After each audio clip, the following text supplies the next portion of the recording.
வணக்கம். ஃபோஸ்டஸ் எட்கேஸ் வழங்கும் தமிழ்நாடு 360க்கு உங்களை வரவேற்பது நான் சலோமி. தமிழகத்தில் உள்ள அனைத்து மாவட்ட நிகழ்வுகளையும் விரிவாக பார்க்கலாம். அரசு பொதுத் தேர்வு எழுதும் கிராமப்புற மாணவர்களுக்கு முன்னாள் காவல்துறை தலைவர் சைலேந்திரபாபு பல்வேறு ஆலோசனைகளை வழங்கினார். திண்டுக்கல் மாவட்டம் வத்தலகுண்டு அருகே கணவாய்ப்பட்டி தனியார் பள்ளியில் அரசு பொதுத் தேர்வு எழுதும் பள்ளி மாணவர்களுக்கு வழிகாட்டும் நிகழ்ச்சி நடைபெற்றது. இந்நிகழ்வில் முன்னாள் காவல்துறை தலைவர் சைலேந்திரபாபு பங்கேற்று மாணவ மாணவியருக்கு பல்வேறு ஆலோசனைகளை வழங்கினார். நிகழ்வில் மாணவர்களுடன் கலந்துரையாடி சைலேந்திரபாபு அவர்களிடம் கேள்விகளை கேட்டு சரியாக பதிலளித்த மாணவர்களுக்கு பரிசுகளை வழங்கினார். பின்னர் உரையாற்றிய அவர் தேர்வு எழுதும் மாணவர்கள் பயத்தை அகற்றி மகிழ்வுடன் தேர்வு எழுத கற்றுக்கொள்ள வேண்டும் என்றும் அறிவுரை வழங்கினார். இந்நிகழ்வில் திண்டுக்கல், தேனி மாவட்டங்களைச் சேர்ந்த 10, 11, 12ஆம் வகுப்பு படிக்கும் அரசு மற்றும் தனியார் பள்ளி மாணவர்கள் ஆயிரக்கணக்கானோர் பங்கேற்றனர்.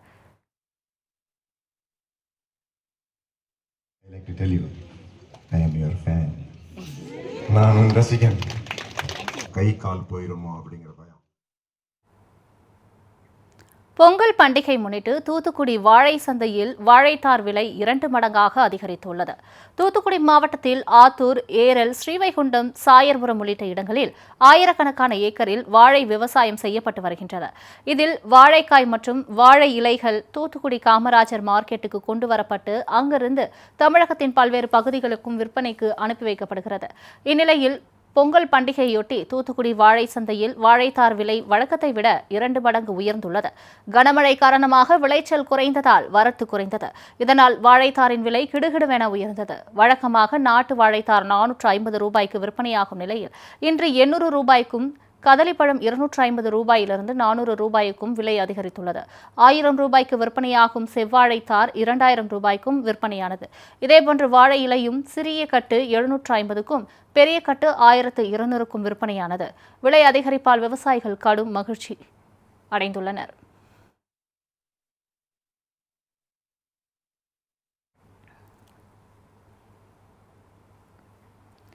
உடுமலை அருகே பொங்கலுக்கு சுண்ணாம்பு உற்பத்தி செய்யும் பணி தீவிரமடைந்து வந்தாலும் நலிவடைந்து வரும் இத்தொழிலுக்கு அரசு உதவிக்கரம் நீட்ட வேண்டும் என்று தொழிலாளர்கள் கோரிக்கை விடுத்துள்ளனர். திருப்பூர் மாவட்டம் உடுமலை அருகே சுண்ணாம்பு உற்பத்திக்கு பெயர் பெற்ற கிராமமாக ஆலம்பாளையம் ஊராட்சி விளங்கி வருகிறது. இந்த பகுதியில் சுமார் 100 ஆண்டுகளுக்கு மேலாக பாரம்பரிய முறையில் சுண்ணாம்பு உற்பத்தி தொழில் நடைபெற்று வருகின்றது. ஓடை கற்களை வாங்கி வந்து அவற்றை சிறு சிறு கற்களாக உடைத்து சூளையிலிட்டு மற்ற மூலப்பொருட்களுடன் சேர்த்து நாள் முழுவதும் வேக வைக்க வேண்டும். பின்னர் பழுப்பு நிறத்தில் உள்ள ஓடை கற்கள் வெண்ணிறமாக உருமாறி சுண்ணாம்பு கல்லாகிவிடும். இதனை தண்ணீரில் ஊற வைத்தால் கால்சியம் சத்து மிகுந்த சுண்ணாம்பு தயாராகிவிடும். இங்கு உற்பத்தி செய்யும் சுண்ணாம்பு உள்ளூர் மற்றும் வெளியூர்களுக்கு விற்பனை செய்யப்பட்டு வந்தது. ஆனால் தற்போது நாகரிக வளர்ச்சி மற்றும் மூலப்பொருட்கள் விலை உயர்வு காரணமாக சுண்ணாம்பு உற்பத்தி தொழில் அழிவின் விளிம்பில் உள்ளது. இந்த சுண்ணாம்பு வீடுகளுக்கு வெள்ளை அடிப்பதற்கு பயன்படுத்தப்படுகிறது. ஆனால் தற்போது பெயிண்ட் அடித்து விடுவதால் சுண்ணாம்பு விற்பனை குறைந்துவிட்டது. எனவே அரசு தங்களுக்கு உதவிக்கரம் நீட்ட வேண்டும் என்று சுண்ணாம்பு தயாரிப்பாளர்கள் கோரிக்கை விடுத்துள்ளனர்.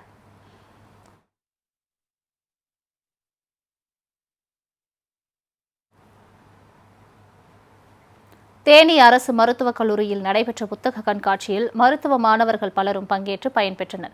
தேனி மாவட்டம் மாண்டிப்பட்டி அருகே உள்ள அரசு தேனி மருத்துவக் கல்லூரியில் பிரம்மாண்ட மருத்துவ புத்தக கண்காட்சி நடைபெற்றது. தேனி மருத்துவக் கல்லூரியில் இளநிலை மற்றும் முதுநிலை பயிலும் மாணவர்கள் பயன்பெறும் வகையில் ஆண்டுதோறும் புத்தக கண்காட்சி நடத்தப்படுகிறது. அந்த வகையில் இந்த ஆண்டுக்கான புத்தக கண்காட்சி தொடங்கியது. 3 நாட்கள் நடைபெறும் இக்கண்காட்சியில் சென்னை உள்ளிட்ட தமிழகத்தைச் சேர்ந்த பல்வேறு புத்தக நிறுவனங்கள் பங்கேற்று 8500 புத்தகங்களை காட்சிக்கு வைத்தன. இதில் மருத்துவ மாணவர்கள், செவிலியர்கள், நீட் தேர்வுக்கு தயாராகும் மாணவ மாணவியர் பங்கேற்று புத்தகங்களை வாங்கினர். இதில் மாணவர்களுக்காக 20% தள்ளுபடி விலையில் புத்தகங்கள் விற்பனை செய்யப்பட்டன.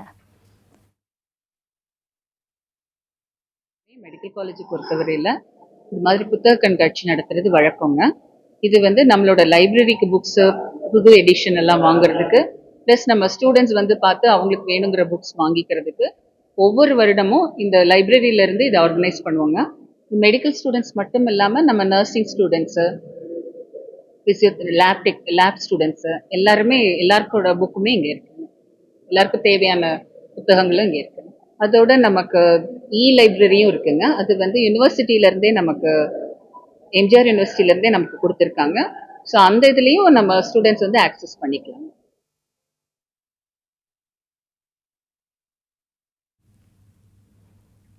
தொட்டபெட்டா வரும் சுற்றுலா பயணிகளை கவரும் வகையில் தேயிலை பூங்காவில் புதிய மினி தேயிலை தொழிற்சாலை அமைக்கப்படும் என தோட்டக்கலைத்துறை தெரிவித்துள்ளது.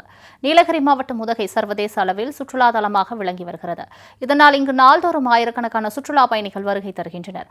உதகைக்கு வரும் சுற்றுலா பயணிகள் அரசு தாவரவியல் பூங்கா, ரோஜா பூங்கா, உதகை படகு இல்லம், பைக்கார படகு இல்லம், அருவி உள்ளிட்ட இடங்களை கண்டு ரசிக்கின்றனர். அத்துடன் தமிழகத்தின் உயரமான மலை சிகரமாக விளங்கி வரும் தொட்டபெட்டா காட்சி முனைக்கு சென்று இயற்கை காட்சிகளை கண்டு ரசிக்கின்றனர். இங்கு வரும் சுற்றுலா பயணிகள் தேயிலை சாகுபடியை அறிந்து கொள்ளும் வகையில் உதகை கோத்தகிரி சாலையில் 10 ஏக்கர் பரப்பளவில் தேயிலை பூங்கா அமைக்கப்பட்டது.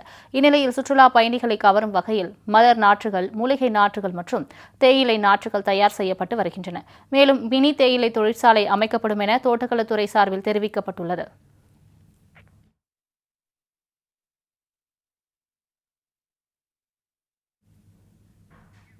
திருமங்கலம் ஆட்டு சந்தையில் 4 கோடி ரூபாய்க்கு வர்த்தகம் நடைபெற்றதால் கால்நடை வளர்ப்போர் மகிழ்ச்சி அடைந்தனர். மதுரை மாவட்டம் திருமங்கலத்தில் வாரந்தோறும் நடைபெறும் ஆட்டுச்சந்தையில் பொங்கல் பண்டிகையை முன்னிட்டு இன்று ஆட்டுச்சந்தை களை கட்டியது. ஏராளமான ஆடுகள் விற்பனைக்கு அழைத்து வரப்பட்டன. ஆடுகளை வாங்குவதற்கு வியாபாரிகள் மற்றும் பொதுமக்கள் குவிந்ததால் ஆடுகள் விற்பனை படுஜோராக நடைபெற்றது. இதில் ஆட்டின் விலை 10,000 முதல் 20,000 ரூபாய் வரை விற்பனை செய்யப்பட்டது. அதிகாலை 2 மணிக்கு தொடங்கிய ஆட்டுச்சந்தை விறுவிறுப்பாக நடைபெற்றது. இதனால் இன்று ஒரே நாளில் 4 கோடி ரூபாய்க்கு மேல் ஆடுகள் விற்பனையானதால் கால்நடை வளர்ப்போர் மகிழ்ச்சியடைந்தனர்.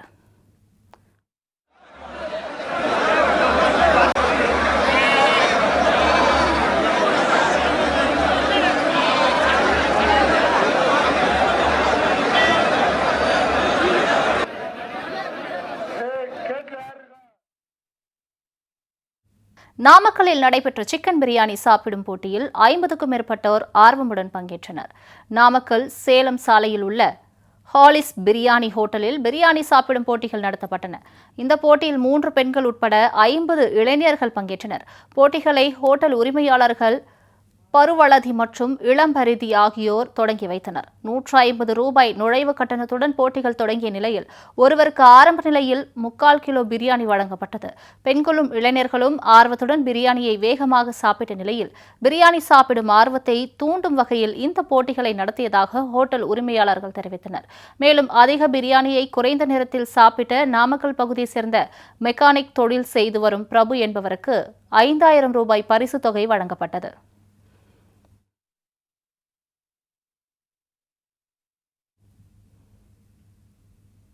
கிருஷ்ணகிரியில் அவரை செடிகளுக்கு நோய் புழுத்தாக்கம் அதிகரிப்பால் சாகுபடி பாதிக்கப்பட்டுள்ளது. கிருஷ்ணகிரி மாவட்டம் வேப்பனப்பள்ளி மற்றும் அதன் சுற்றுவட்டார பகுதிகளில் சுமார் 1000 ஏக்கரில் பருவந்தோறும் அவரைக்காய் சாகுபடி செய்யப்படுகிறது. இந்த ஆண்டு வழக்கத்தை விடவும் அதிக அளவில் இப்பகுதியில் அவரை சாகுபடி விளைச்சல் அமோகமாக காணப்படுகிறது. இருப்பினும் புழு மற்றும் நோய் தாக்கத்தால் செடிகளிலேயே அவரைக்காய்கள் காய்ந்து சாகுபடி வெகுவாக குறைந்துள்ளது. இந்நிலையில் அவரை சாகுபடியில் நஷ்டம் ஏற்பட்டுள்ளதால் விவசாயிகள் கவலையடைந்துள்ளனர். மேலும் நோய் தாக்கம் மற்றும் புழுக்களை கட்டுப்படுத்த வேளாண் துறை அதிகாரிகள் நடவடிக்கை எடுக்க வேண்டும் என விவசாயிகள் கோரிக்கை விடுத்துள்ளனர்.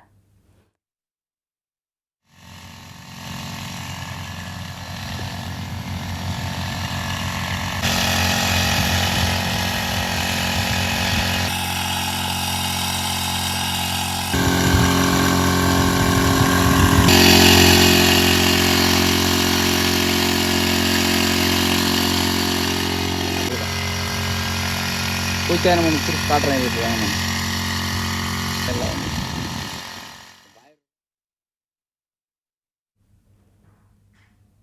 பொங்கல் பண்டிகை நெருங்கி வரும் நிலையில் பள்ளி மற்றும் கல்லூரிகளில் சமத்துவ பொங்கல் விழா களை கட்டி வருகிறது. நாகை மாவட்டம் ஏடிஎம் மகளிர் கல்லூரியில் சமத்துவ பொங்கல் விழா கொண்டாடப்பட்டது. இதில் மாணவியர் பாரம்பரிய உடை அணிந்து ஆட்டம் பாட்டத்துடன் உற்சாகமாக கொண்டாடினர். மாணவியர் மண்பானையில் புத்தரிசியிட்டு பொங்கல் வைத்தனர். பொங்கல் பொங்கிய போது பொங்கலோ பொங்கல் என்று கூறி குதூகலத்துடன் சமத்துவ பொங்கல் விழாவினை கொண்டாடி மகிழ்ந்தனர். பின்னர் செல்ஃபி எடுத்தும் கும்மியாட்டம் ஆடியும் தங்கள் உற்சாகத்தை வெளிப்படுத்தினர். சிவகங்கை மாவட்டம் திருப்பத்தூரில் உள்ள நேஷனல் அகாடமி சமுதாய கல்லூரியில் மாணவர்களின் பொங்கல் விழா களை கட்டியது. இதில் மாணவர்கள் ஆசிரியர்களுடன் ஒன்றிணைந்து கோயில் கோபுரம், ஏற்கலப்பை, குளம், சப்பாத்தி கள்ளி கூடைகள், அரிக்கன் விளக்கு, குடிசை என ஒரு கிராமத்தையே உருவாக்கி பொங்கல் விழாவை கொண்டாடினர். பற இசையுடன் மயிலாட்டமாடி ஆட்டம் பாட்டத்துடன் பொங்கல் வைத்து மகிழ்ந்தனர். அத்துடன் சமூக வலைதள நடிப்பு அரக்கன் என்று பேசப்படும் திவாகர் சிறப்பு விருந்தினராக பங்கேற்றார். மாணவர்கள் அஜித்தே என் தெய்வமே என்று குரல் எழுப்பி உற்சாகம் அடைந்தனர்.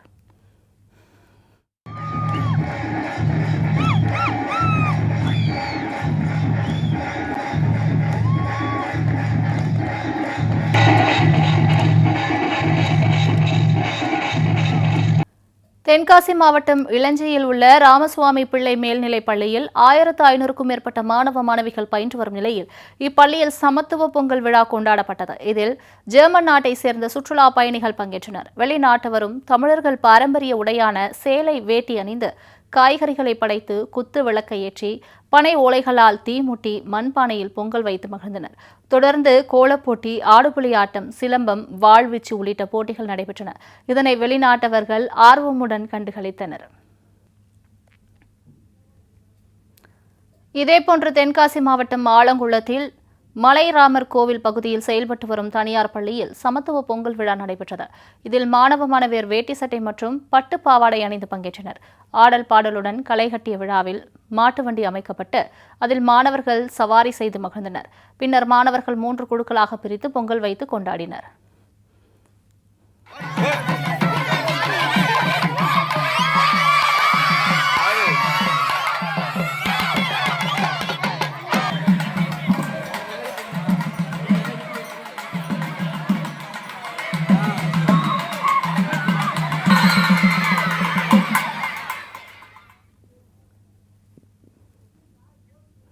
ஃபோஸ்டஸ் எட்கேஸ் வழங்கும் தமிழ்நாடு 360யில் அடுத்து வருவது உங்கள் ஊர் நிகழ்வுகளை விரைவாக வழங்கும் உள்ளூர் எக்ஸ்பிரஸ்.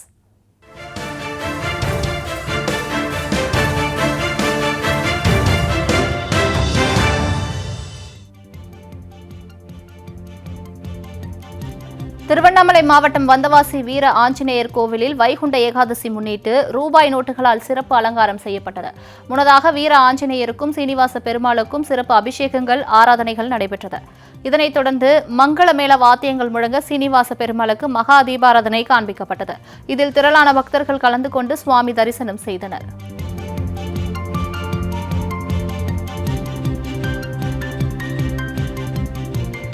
விழுப்புரம் மாவட்டம் திண்டிவனம் மற்றும் அதன் சுற்றுவட்டார பகுதிகளில் பெஞ்சல் புயலால் பாதிக்கப்பட்ட மக்களுக்கு இதுவரையில் உரிய நிவாரணம் வழங்கப்படவில்லை என கூறப்படுகிறது. இதன் காரணமாக அவர்கள் தொடர்ந்து விவசாயம் செய்ய முடியாத அவலநிலையும் ஏற்பட்டுள்ளது. இந்த நிலையில் இன்று திண்டிவனம் வட்டாட்சியர் அலுவலகத்தில் தமிழ்நாடு விவசாயிகள் பாதுகாப்பு சங்கம் சார்பில் பல்வேறு கோரிக்கைகள் வலியுறுத்தி போராட்டம் நடைபெற்றது. இதனைத் தொடர்ந்து விவசாயிகள் வட்டாட்சியர் அலுவலகம் முன்பு அமர்ந்து தர்ணா போராட்டத்தில் ஈடுபட்டனர். பாதிக்கப்பட்ட அத்தனை விவசாயிகளுக்கும் இழப்பீடு வழங்க வேண்டும். அது மட்டுமல்லாத வேளாண் மற்றும் தோட்டக்கலை பயிர்களுக்கு ஏக்கருக்கு 40,000 சவுக்கை பாதிக்கப்பட்ட விவசாயிகளுக்கு 1 லட்சம் ரூபாயும் வழங்க கோரி தமிழக விவசாயிகள் பாதுகாப்பு சங்கம், மாவட்ட ஆட்சியர், முதலமைச்சர் போன்ற அனைவருக்கும் நம்மளுடைய தபால் மனுக்களாக வழங்கப்பட்டது. இதுவரையிலும் அது எந்த நடவடிக்கையும் எடுக்கப்படவில்லை. மழை பெய்து 40 நாட்கள் ஆகிறது. இதுவரை எந்த விவசாயிக்கும் இழப்பீடு வழங்கவில்லை. உடனடியாக இழப்பீடும் வழங்க வேண்டும் மற்றும் பாதிக்கப்பட்ட அத்தனை விவசாயிகளுக்கும் விடுபடாமல் அவர்கள் வங்கி கணக்கிலே பணம் செலுத்த. தைப்பூச திருவிழாவை முன்னிட்டு பல்வேறு பகுதிகளில் இருந்தும் முருக பக்தர்கள் பழனிக்கு நடைபயணமாக செல்வது வழக்கம். அந்த வகையில் சேலம் மாவட்டத்தில் உள்ள பழனி மலை பாத யாத்திரை நண்பர்கள் குழு சார்பில் 200க்கும் மேற்பட்ட முருக பக்தர்கள் நடைபயணத்தை தொடங்கினர். இதில் பக்தர்கள் காவடி சுமந்தும் அலகு குத்தியும் சிறியவர்கள் முதல் பெரியவர்கள் அரோகரா என்கிற பக்தி முழக்கத்துடன் பாத யாத்திரையை தொடங்கினர். நாமக்கல் மாவட்டம் ராசிபுரத்தில் ஒப்பந்த தூய்மை பணியாளர்கள் வேலைநிறுத்த போராட்டத்தில் ஈடுபட்டனர்.